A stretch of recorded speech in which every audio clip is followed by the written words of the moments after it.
Radio Espace, les grandes gueules. Leur spécialité, c'est la démesure totale. Tant qu'ils ne changeront pas, nous ne changerons pas non plus.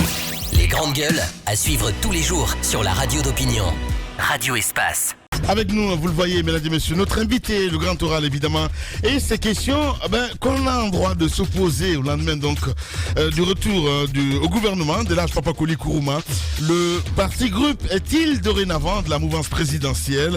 La déclaration rendue publique par cette formation politique à l'orée de la nomination de son champion au poste de ministre d'État de l'hydraulique et de l'assainissement n'est-elle finalement qu'un alibi pour rompre avec l'opposition républicaine? On essaie de comprendre ce matin avec Ahmed Kourouma.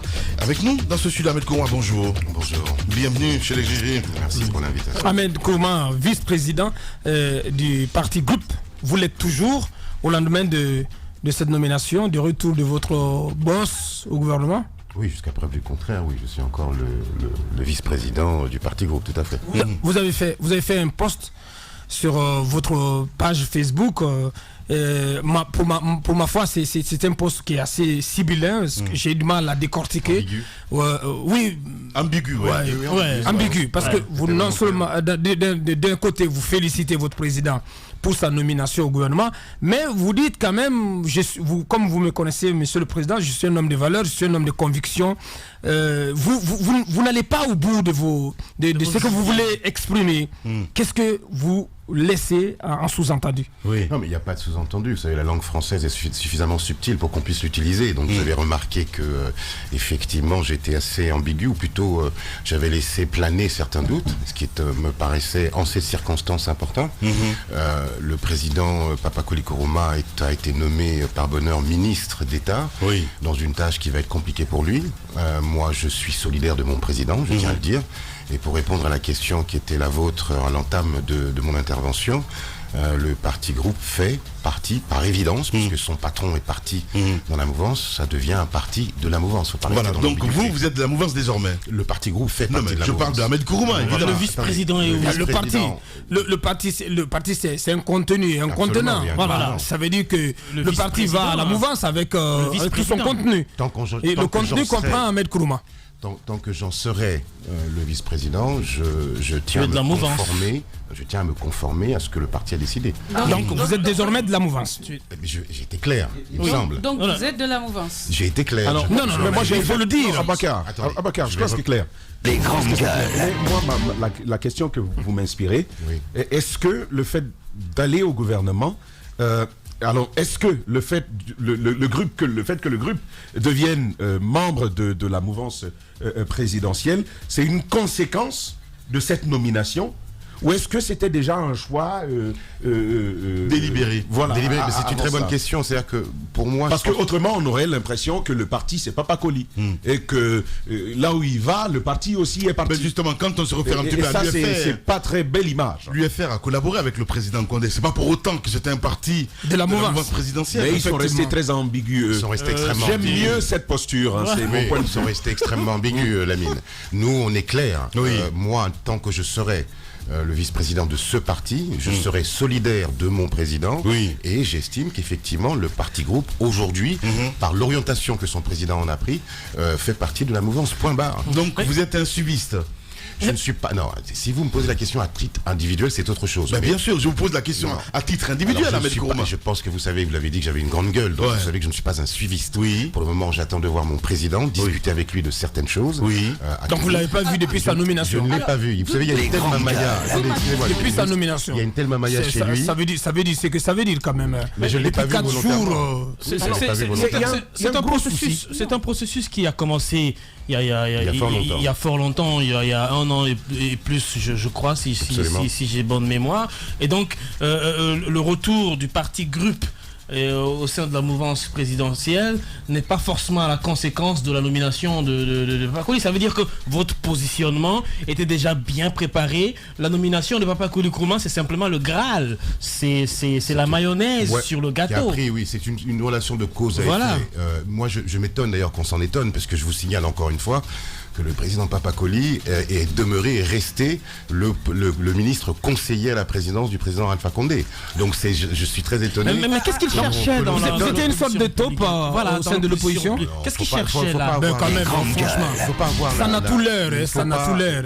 Parce que vous dites que votre président n'a jamais quitté ses fonctions. Au même moment, on vous a vu apparaître au devant des manifestations, vous particulièrement, lorsque votre président était en séjour à l'étranger. Moi, j'ai l'impression d'avoir deux personnes en face de moi ce matin. Parce que je connais les convictions d'Ahmed Kourouma qui était quand même au devant des manifestations tout le temps auprès de la Sénégalais de circonstances, porte-parole de l'opposition. Effectivement, aujourd'hui, voilà. Alors, si vous dites que vous êtes un homme de conviction, je vois mal comment vous pouvez faire ces dédoublements d'une minute à l'autre. Ça veut dire qu'aujourd'hui, vous êtes capable d'arborer la tunique d'un promoteur de troisième mandat. Alors, vous allez. C'est ça qui va se faire. Bon, voilà. Parce que votre président, Papa Koli Kourouma, il va aller battre campagne en forêt pour que le président Alpha Condé ait la possibilité de briguer un autre mandat. Est-ce que vous allez le faire puisque vous dites que désormais votre parti est de la mouvance présidentielle? Vous êtes dans l'affirmatif ou dans le questionnement? Parce que là je vous sens très affirmatif sur certaines choses et il va même très insultant en disant que nous allons aller promouvoir le troisième mandat. Je veux dire, comment c'est insultant? Non mais sachez raison garder ou vous affirmez les choses. Je vous ai posé une question. Bon alors merci. Alors si c'est une question c'est différent. Je fais partie de ceux qui considèrent que lorsque un président de parti, et en Guinée, les présidents de parti sont tout puissants, malheureusement, lorsque un président de parti décide de prendre une orientation, le parti suit. J'ai une voix singulière à travers le parti, vous le savez, j'ai toujours une liberté de ton, donc j'attends de voir mon président pour en discuter avec lui et voir quelle sera ma conduite à tenir. Mais à l'instant T où je vous parle, je suis le président d'un parti responsable qui est solidaire de la décision de son président. Je pense qu'on ne peut pas être plus clair que cela. Sur le troisième mandat. À vous écouter, il n'a pas répondu. Ça fait un bon moment. À vous écouter, ça fait un bon moment quand même que vous êtes sur les tractations, c'est-à-dire que le groupe rejoint la mouvance. Mais je me rappelle aussi, lorsque ce mouvement, le Front anti-troisième mandat s'est prononcé, on a vu le groupe qui a crié à l'exclusion. Ma question c'est, de qui se moque-t-on au moment où on veut rejoindre la mouvance? En même temps, on dit vouloir appartenir à un mouvement qui est contre les velléités du pouvoir. Qu'est-ce qui se passe? Je vous dirais que tout le monde se moque de tout le monde dans ce pays. Quand vous avez une bande de divas aux convictions volatiles qui ont collaboré avec le président de la République, qui ont pour les uns été dans des ministères, pour d'autres été aux côtés du président, venir aujourd'hui s'improviser opposants plus que les vrais opposants, ça m'inquiète. J'ai un compliment à faire à l'un de vos journalistes qui est Tamba, qui a posé la vraie question de savoir la légitimité de ceux aujourd'hui qui entendent mener le combat soit contre la Constitution, soit contre le troisième mandat. Sont-ils aujourd'hui suffisamment légitimes après avoir été soit au mangeoir ou après être comptables? Mais votre président était l'un des leurs. Mais mon président... Alors attendez, mon président... Il fait partie de la bande de divas que vous parlez. Mon président a la légitimité d'avoir fait élire le président Alpha Condé en 2010. Et ensuite... Mais il a été à la mangeoire plusieurs fois. Il y est retourné, il a été à l'opposition, il a dénoncé les positions politiques contre Alpha Condé. Donc vous ne pouvez pas le dissocier des autres. On va l'écouter, allez-y. Merci. Je ne dissocie personne. J'explique un fait, simplement. Je dis que je pose la question de la légitimité de ceux qui aujourd'hui portent la parole publique sur la Constitution. Parce que j'entends qu'on ne vienne pas, moi, m'imposer des choses, des gens à qui je ne trouve aucune crédibilité ni légitimité. Et je le dis de manière très claire. Vous faites référence à Cellou et Sidia? Non, Cellou est le seul, et avec Faya Minimono, qui n'ont pas collaboré avec le président de la République. Mais quand vous voyez cette brochette de photos que moi j'ai... les choses soient claires, c'est la vérité. Au-delà, la réflexion de Tamba, depuis l'époque de l'ancien Condé, merci, avec la fameuse phrase ton pied mon pied, nous sommes d'accord? Et tout ça. Merci. Mais attendez, mais qu'est-ce que c'est que cette histoire? L'UFR devient carrément l'ennemi à abattre de tout le monde. Ben oui, de tout le monde. L'ennemi à abattre l'UFR. De tout le monde. Parce que vous parlez, non, il n'y a pas que l'UFR. Je vais vous donner, regardez, moi je suis dans un combat général. Mais votre insinuation, elle est orientée vers l'UFR et son président. Je vais vous citer allez-y, droit au but. Vous êtes chez les GG ici. C'est ce que je fais. Ce n'est pas une question de devinette. Allez-y. C'est ce que je fais. Si vous me laissez parler, c'est ça. Allez-y, mais c'est ce qu'on fait justement. Le docteur Kaba, pour qui j'ai beaucoup de respect, qui est un économiste reconnu, le PADES a fait une déclaration la dernière fois qui m'a sidéré. Il nous dit textuellement, les pères de l'indépendance, je le cite, les pères de l'indépendance nous ont donné l'indépendance, nous n'avons pas réussi à donner le bien-être économique au peuple de Guinée, mais laissons-leur une démocratie. Mais de qui que se moque-t-on? C'est un aveu d'échec extraordinaire venant de la part d'un économiste qui a quand même gouverné dans ce pays. Donc la question, encore une fois, elle se pose. Moi, si des gens comme Aliouba, des jeunes de la nouvelle génération viennent me poser la question de la constitution du 3e mandat, je les trouve légitimes pour en débattre. Ce qui m'intéresse, c'est que le débat soit porté par des gens légitimes et que l'on se mette en face du peuple. Qui n'est pas légitime. Je viens de le dire. Oui, mais ces gens-là, mes yeux aujourd'hui. En même temps, vous dites que ces gens-là, que la série d'Alain Diallo, il a une certaine crédibilité. Pourquoi vous voulez me faire répéter? Mais non, mais pas du tout. Mais parce que vous n'êtes pas clair dans vos propos, monsieur Camara. Vous dire que je trouve que ces gens ne sont pas légitimes. Assumez-vous, parce que vous semblez féliciter Tamba, alors que la réflexion de Tamba portait plutôt sur le fait que la plupart de ceux qui sont aujourd'hui dans l'opposition et qui veulent aller, qui veulent donc se dresser contre la modification de la Constitution ont été ceux qui ont fait la promotion d'une modification de la Constitution dans le temps sous Lansana Conté. Et lorsqu'on va de ce point de vue, on peut mettre dans le même sac et la cellule d'Alain Diallo et Sidia Touré et d'autres. Et vous dites ce matin, non, il a celui d'Alain Diallo et a de la crédibilité. Et vous semblez vous attaquer plutôt à Sidi Touré. Moi, je vous comprends pas. Vous savez, mal nommer les choses, c'est participer au malheur du monde, disait Camus. j'ai été très clair avec vous. Je vous pose, la question. Alors, je vais reformuler ma phrase. J'ai dit que je me pose la question de la légitimité de certains qui ont collaboré avec le président de la République. Quel président? Ça, c'est dangereux parce que au-delà même de vouloir nommer les personnes, ce que vous êtes en train de nous dire, c'est qu'on peut toucher la Constitution tant que ceux qui luttent contre ne sont pas légitimes. Non, vous me faites dire ce que je n'ai pas dit. Je vous interdis de me dire ce que je n'ai pas dit. Alors laissez-moi poser ma question, vous allez peut-être poser la question, mais s'il vous plaît, ne me faites pas dire ce que je n'ai pas dit. Écoutez-moi, on a notre Constitution. Vous vous estimez démocratique. Absolument. Quand Républicain, on vous lit, on vous écoute, vous tenez à tout ce qui est démocratique. Républicain. Et aujourd'hui, vous avez des Guinéens qui se lèvent, légitimes ou pas, mais qui disent ne touchez pas à notre Constitution. Vous pensez que le débat devrait être porté sur ceux qui luttent ou sur l'acquis, la préservation de nos acquis démocratiques? Alors, madame, ce que vous considérez comme un acquis démocratique doit être dans une évolution de société. Alors, je considère que les gens qui sont contre sont légitimes, les gens qui sont pour peuvent légitimement être pour. Ce qui m'intéresse avant tout, c'est en tant qu'intellectuel que le débat soit porté par des gens qui informent la population et non qui imposent un débat stérile, va-t-en-guerre vis-à-vis d'une constitution. Je demande. Vous pensez que c'est ce qui est fait en ce moment avec l'opposition? Oui, il y a des, je réponds à votre question. Il y a des intelligences rouillées dans ce pays qui viennent nous imposer leur point de vue. Alors Ahmed, être un point de vue une question simple. Serais-tu pour ou contre une modification de la Constitution? Il y a une enveloppe qui nous est proposée. Le président de la République est légitime pour nous proposer une nouvelle Constitution. C'est la question. Non, attendez. Est-ce que je peux répondre? Est-ce que je peux répondre? Allez-y, Ahmed. Merci. On ne s'énerve pas. Allez-y. Non, parce que vous m'interrompez sans ça. Je ne suis pas énervé. Allez-y. Je vous explique. J'essaie de répondre aux questions. Il y a une enveloppe qui nous est proposée. Le contenu n'a été vu par personne. Mais personne n'a proposé une enveloppe. Si, on nous propose, on est en train de nous proposer un référendum. Laissez-moi finir. Mais bien sûr que si. Celui qui propose, madame, vous êtes de parti pris lorsque vous dites cela. Ça ne vous pose pas de problème qu'on n'ait aucune idée de ce qu'on va faire. Ça me pose un problème, c'est ce que je viens de vous dire.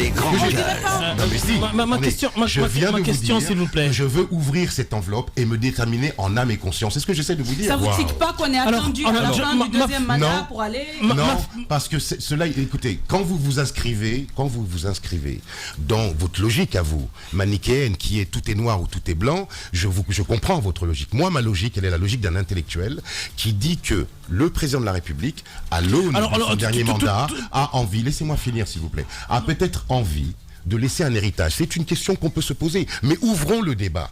Je ne suis pas pour ou contre. Je dis ouvrons le débat intellectuellement, intelligemment. C'est ce qui m'intéresse. C'est quand même une orientation importante pour le pays. Tout à l'heure, pratiquement en 58, avec des décisions qui vont être importantes à prendre. Tout à l'heure, dans tes références, tu citais. Ça vous intéresse pas? Permets-moi. Tout à l'heure, dans tes références, tu nous citais Ali Oumba, qui a une certaine forme de légitimité pour questionner une révision constitutionnelle, etc. Ils sont tous jeunes. Oui. Aujourd'hui, la nécessité d'un positionnement est claire vis-à-vis de la situation, puisque les expressions sont devenues légitimes et c'est clair que le pouvoir en place a envie de toucher à la Constitution. Alors, de ta conviction personnelle, serais-tu prêt aujourd'hui à ce qu'on touche à cette Constitution ou à ce qu'on la laisse en l'état? Si elle participe à l'évolution de notre identité, si elle participe à l'évolution de la démocratie dans notre pays, je suis pour que le président de la République, qui a le droit légitime de nous la proposer, nous la propose. À nous ensuite de décider. Mais personne ne m'imposera dans ce pays d'être pour ou contre. Non, vous ne m'imposerez pas. Les grandes gueules. Lorsque je verrai le contenu, je me prononcerai. Non, lorsque je verrai le contenu, je me prononcerai. Mais je veux ouvrir l'enveloppe. Allez-y, mon cher Tamba. Voilà. Alors rapidement, deux questions. Hein. La première, c'est celle sur les convictions. Oui. Il y a quelque temps, on vous a entendu au sein de l'opposition, auprès les grandes gueules. Avocat a rappelé cet épisode-là. Moi, je convoque ici une idée de Winston Churchill, et qui a dit que les autres quittent leurs convictions pour l'amour du parti. Absolument. Moi, je quitte le parti pour l'amour de mes convictions. Vous, où vous situez-vous ce jour? Votre président a rejoint ce qu'on appelle ici la mangeoire. Vous aviez vos convictions, vous avez dit qu'elles sont restées intactes. Qu'allez-vous faire très concrètement? Je vais vous faire une autre citation de ça c'est la première question. La deuxième question. Personne ne dénie au président de la République en temps normal son droit d'aller nous proposer une révision constitutionnelle. Personne ne le dénie. Voilà, sauf qu'il y a des réserves. Une constitution, et ça c'est dans la pratique et dans les traditions démocratiques, on ne convoque pas une modification constitutionnelle à la dernière minute comme c'est en train d'être fait. Deuxièmement, on ne la convoque pas comme ça si ce n'est pas pour l'intérêt général. Au regard de ces deux exceptions qui font quand même leçon dans la pratique démocratique un peu partout, est-ce que vous trouvez judicieux d'aller à une modification constitutionnelle au terme de son deuxième mandat? Alors, si vous me... Et dernier mandat. D'accord, deuxième mandat. Alors, il y a quelque chose de très paradoxal dans votre question. C'est-à-dire que vous accordez le droit au président de la République de convoquer le peuple face à un référendum, donc de nous proposer. Sous certaines réserves. Oui. Je comprends vos réserves. C'est deux réserves que j'évoque. Je comprends vos réserves. Alors, partez du principe que moi, en tant que jeune politicien, je pars du principe que le président de la République, qui est à son dernier mandat, a envie de nous laisser un héritage. Et qu'il veuille marquer la Guinée de son empreinte en proposant, en soumettant, je dis bien soumettant, au peuple de Guinée une nouvelle constitution. Le peuple est souverain, il sera libre. À partir du moment où nous saurons ce qu'elle contient, à partir du moment où nous aurons ouvert l'enveloppe, le peuple sera libre de dire oui, je suis d'accord, ou non, monsieur le président, je ne suis pas d'accord. Mais au moins, laissons-nous le temps de la discussion. C'est important, vous êtes un intellectuel, Tamba. Vous ne pouvez pas refuser un débat qui, de toute façon, va avoir lieu. L'important, c'est comment on va nous le proposer. Ouais. C'est qui mène le débat. Non, mais c'est grave. Allez, Ahmed Kourouma, vice-président du parti groupe, notre invité ce matin chez les juges. Allez, Abakar. La deuxième question, c'est... Je parlais de Churchill sur les convictions. Est-ce que vos convictions sont restées les mêmes? Absolument. Est-ce que ça vous permettrait de rester toujours, donc d'aller à la mouvance présidentielle alors que vous aviez vos convictions de départ? Alors, là aussi, je vais être très clair avec vous. Mes convictions sont restées les mêmes, d'accord? Je suis de ceux qui changent rarement de conviction et c'est un défaut dans notre pays. Sauf que ce matin... ce matin, je défends... ce matin, vous faites une fausse idée. Je défends un principe de discussion intellectuelle, d'accord, ce matin. Je dis que... Les grandes gueules. Je vais voir mon président, je vais discuter avec lui, mais je puis vous dire que moi, au jour d'aujourd'hui, à l'heure où je vous parle, je n'accepterai pas de nomination. Est-ce que ça c'est clair? De nomination. De nomination. Vous n'allez pas suivre Papa Koli Kourouma. Je ne suivrai pas Papa Koli Kourouma si je dois être nommé quelque part. Est-ce que c'est clair? Ok, on a bien compris. Pourtant, selon des indiscrétions, vous étiez pressenti pour être porte-parole de la primature. Mais vous nous confirmez ce matin que vous n'êtes pas intéressé par quoi que ce soit. Si vous permettez, qu'est-ce que vous pensez? Juste une petite insertion. J'ai eu le plaisir de rencontrer Monsieur le Premier ministre, j'ai eu le plaisir de rencontrer le docteur Denis, j'ai rencontré tout le monde. Il se trouve qu'aujourd'hui, je ne vais pas faire pleurer dans les chaumières, mais j'ai un frère jumeau qui a fait un AVC et que ma préoccupation première, c'est lui. Donc je vais me consacrer d'abord au débat sur la Constitution, remettre de l'intelligence dans ce débat-là, et puis ensuite me consacrer en premier chef à mon frère jumeau, qui est aujourd'hui dans une situation très grave, et je n'ai pas du tout la tête à aller prendre un poste quelconque ou à rentrer dans les... Qu'est-ce que vous pensez du lancement la semaine dernière d'un front pour la défense de notre Constitution, FNDC, avec tous les leaders que vous avez l'habitude de côtoyer, je vais citer ici Sédia Touré, et la cellule d'Alain Diallo et des acteurs de la société civile. Qu'est-ce que vous en pensez? Est-ce que vous partagez la réflexion du docteur Dansa Kourouma qui estime que c'est une initiative prématurée et prétentieuse? Prétentieuse, je dirais pas. C'est une initiative prématurée parce que tout le monde prête au président de la République des intentions que pour le moment il n'a pas exprimées. Mais surtout, je sais que c'est compliqué pour vous. Je suis pas d'accord. Laissez-moi m'exprimer. Merci. Et ensuite, c'est le plus important à mes yeux. Vous avez des campagnes qui sont lancées partout pour le référendum. Vous parlez je ne sais pas exprimer. C'est quand même bizarre. Roby, je ne fais pas de procès d'intention. D'accord? Tant que le président de la République ne se sera pas exprimé sur cette histoire de troisième mandat, je ne rentrerai pas dans ce débat. Ouais. Que pensez-vous du mouvement justement? Vous n'avez pas répondu à la question. Alors, le mouvement, s'il est porté encore une fois par une génération qui a toute sa légitimité, je suis pour. Il faut que tout le monde s'exprime dans ce pays. Légitimité. Mais encore une fois, je ne suis pas d'accord avec ceux aujourd'hui qui mènent ce combat. Ce sont les mêmes, comme vous l'avez dit, qui nous ont parlé, qui ont dit ton pied, mon pied lorsque c'était le général Conté, qui ont collaboré avec tous les régimes et qui sont là depuis 40 ans. Qu'est-ce qui vous dérange finalement à la fin du combat? Ce qui me dérange. Quel type de combat vous menez? Attendez, Roby, qu'est-ce qui le dérange justement? Parce que ces gens-là, vous avez côtoyé. Oui, c'est ça, vous avez été même porte-parole de l'opposition républicaine. Non, attendez. Je suis à l'heure où je vous parle.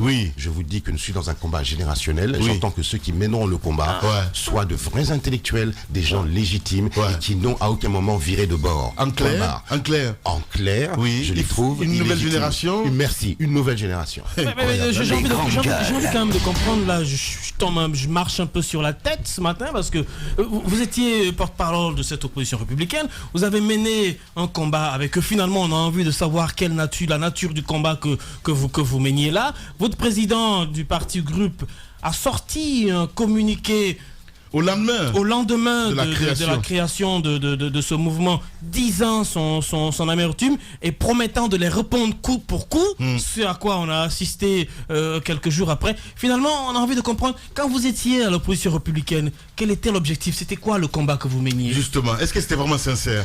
Évidemment, attendez, un homme comme moi, qui vient vous dire à l'antenne, là, en direct, je n'accepterai aucune nomination. C'est quand même que j'ai un tout petit peu de constance. Laissez-moi finir. Je réponds à la question. La question, c'est de savoir qu'est-ce que vous meniez comme combat auprès de personnes que vous traitez d'illégitimes aujourd'hui. Non.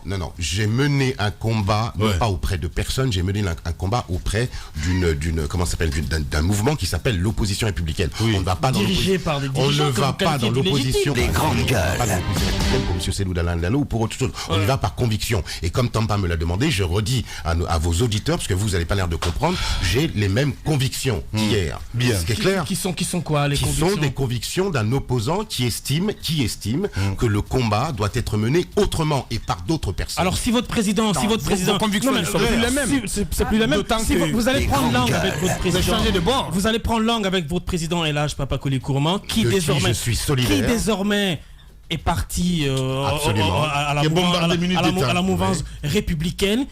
Il sera dans la position de battre campagne pour le référendum, que feriez-vous? Mais ça ne changera rien pour moi, parce qu'à l'intérieur du parti, j'ai toujours été une langue à part, une grande gueule, et qui a, lorsque le gouvernement a fait des bonnes choses, le dit, et lorsque le gouvernement déconne, le dit, lorsque la mouvance déconne, je le dis. Donc ça ne change pas grand-chose pour moi. C'est vous qui le découvrez. Donc, alors cette question ce matin, Mafouda, si tu me permets, c'est cette question ce matin, parce que Abakar a bien dit dans le Libélardir que si ce n'était qu'un alibi en ce qui concerne cette nomination de Papa Kouli Kourouma, je vous regarde dans les yeux.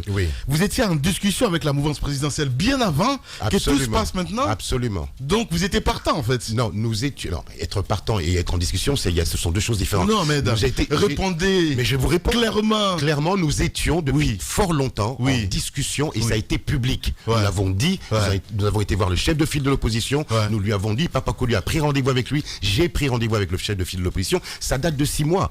Tout le monde était au courant que nous négocions. Je l'ai dit dans toutes les antennes. J'ai pas eu le plaisir d'être invité par vous, mais partout où je suis passé, j'ai dit clairement que nous allons pas pratiquer la politique de je viens la nuit, etc. pour voir le président de la République. Nous l'avons fait ouvertement. Les choses étaient claires. Papa Kouli négociait. C'était quoi les négociations? C'était le ralliement de Papa Kouli Kourouma et du parti groupe. À quelles conditions? Les conditions, je ne les connais pas. Si je les connaissais, je ne vous les dirais certainement pas. Alors, je pose la question. À quel prix Papa Kouli Kourouma est revenu au gouvernement? Je n'en sais strictement rien. Au prix peut-être de son patriotisme. Bien, Ahmed Kourouma, notre invité ce matin, voilà, vague de réactions ce matin sur les réseaux sociaux. On va en venir justement à cette autre question, mon cher Ahmed, c'est de savoir, parce que à vous entendre ce matin, vous êtes dégoûté. À vous entendre ce matin, c'est le cœur qui parle et non le politique, si je peux me dire ainsi, dans le sens que quand vous dites il faut un changement de génération et tout ce qu'il y a autour. Je suis écœuré par cette génération. Pourquoi justement? J'arrive pas à comprendre. Qu'est-ce qu'on n'a pas dit finalement à la fin du compte? Parce que, à écouter Makanera, excusez-moi de faire la comparaison, qui dit que j'étais un petit peu dans l'enfer. Moi, je l'ai écouté sur plusieurs radios et tout ce qu'il y a autour. Est-ce que vous êtes, si vous voulez, sur la même ligne que Makanera a dit aujourd'hui, que vous étiez dans l'enfer? Non, soyez gentil, non, je n'étais pas dans l'enfer, j'étais au paradis. Et qu'est-ce que vous avez vu finalement à la fin du compte? Vous avez vu j'ai vu la lumière qu'Alpha Condé est en train de nous donner, je l'ai vu. Extraordinaire, non? Donc j'étais pas dans l'enfer, j'étais au paradis, je me plais extrêmement bien. Vous avez vu la lumière d'Alpha Condé, le Pharma National, et le parti groupe est rentré. Non, allez, arrêtons de plaisanter.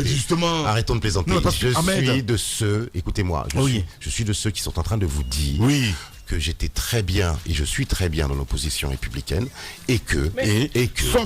sauf que j'entends mener le combat autrement, de manière intelligente, avec une génération qui n'est pas compromis, qui n'est pas corrompue et qui va, je l'espère, donner à ce pays d'abord la modération. Laissez-moi finir. La modération, absolument. On va creuser, parce que si vous le dites, une opposition corrompue, encore quoi, ça serait une opposition, une génération. Il n'y a pas dit une opposition. Les grandes gueules. Rassurez-nous que vous n'allez plus retourner à l'opposition républicaine. Mais attendez, retourner où? À l'opposition républicaine. Le parti groupe ne retournera pas dans l'opposition républicaine, mais Ahmed Kourouma en tant qu'individu est à son libre. Moi, je ne suis pas... C'est possible que vous reveniez à l'opposition républicaine. Je viens de vous dire textuellement, les grandes gueules. Vous êtes partie de la mouvance présidentielle. La voix singulière qui est la mienne, mon autonomie de pensée et d'action, attend de voir son président pour avoir une discussion avec lui. Je n'ai pas encore pris ma décision. Une chose est sûre, c'est que je suis solidaire de la décision du président Papa Kouli Kourouma. Ça ne veut pas dire que je vais faire la même chose. Donc votre décision pourrait être votre décision à l'issue de vos discussions avec Papa Kouli Kourouma, ça pourrait être l'inverse. Ça pourrait être que vous quittiez le groupe pour rejoindre l'opposition ou pour monter ma propre formation, c'est possible. Donc c'est une option qui est sur la table. C'est une option qui est sur la table. De quitter, de claquer la porte du parti groupe. Les grandes gueules. Alors je vais accentuer sur les mots. C'est une option qui est sur la table, que je puisse effectivement quitter le groupe, le parti groupe. Après une discussion, tout dépendra de la discussion que je vais avoir avec mon président. Voilà, on vous sait très proche de Khalifa Gassama Diaby. Vous allez cracher. Absolument. Allez, je l'adore. C'est maintenant ou jamais. Vous allez partir avec Khalifa Gassama Diaby pour un mouvement politique. Vous savez l'admiration que j'ai pour lui. Si quelqu'un comme Gassama monte son mouvement politique, c'est avec plaisir que je travaillerai avec lui. Je vous dis, c'est une question générationnelle. Parce que moi, je ne vous reconnais pas. De travailler avec ces vieux crocodiles. Personnellement, moi, je ne le connais pas. Ahmed Kourouma, j'appelle gentiment mon grand frère depuis très longtemps. Depuis qu'il était à Vienne, nous avons été... Une nouvelle formation. Je vais faire une blague. Un nouveau Ahmed Kourouma est né parce qu'il y a un autre groupe qui est né. Moi, j'ai pratiqué l'homme depuis qu'il était à Vienne. Il intervenait dans Espace Expression, vous vous rappelez. Oui, tout à fait. Donc, c'est quand même une double personnalité que j'ai en face de moi ce matin. Je ne le reconnais pas du tout. Mais c'est ça, la politique. C'est à quoi je m'attends. Dédoublement de personnalité. C'est à quoi je m'attends. C'est dingue. C'est à quoi je m'attends. Et ce qui pourrait donc me conforter que l'homme n'a pas changé, dans ma position que l'homme n'a pas changé, c'est ce qui pourrait le faire, c'est que Papa Coly est plutôt Ahmed Kourouma, dans les jours à venir, claque la porte du parti groupe parce que il n'est plus en phase avec ce parti. C'est ma conviction. Bien. La normale s'impose en norme. Le sens n'est plus sens. L'intelligence décriée et la médiocrité célébrée. Brisons cette inversion des valeurs. Bienvenue chez les grandes gueules de Radio Espace Guinée, en ondes depuis plus de 7 ans en Guinée.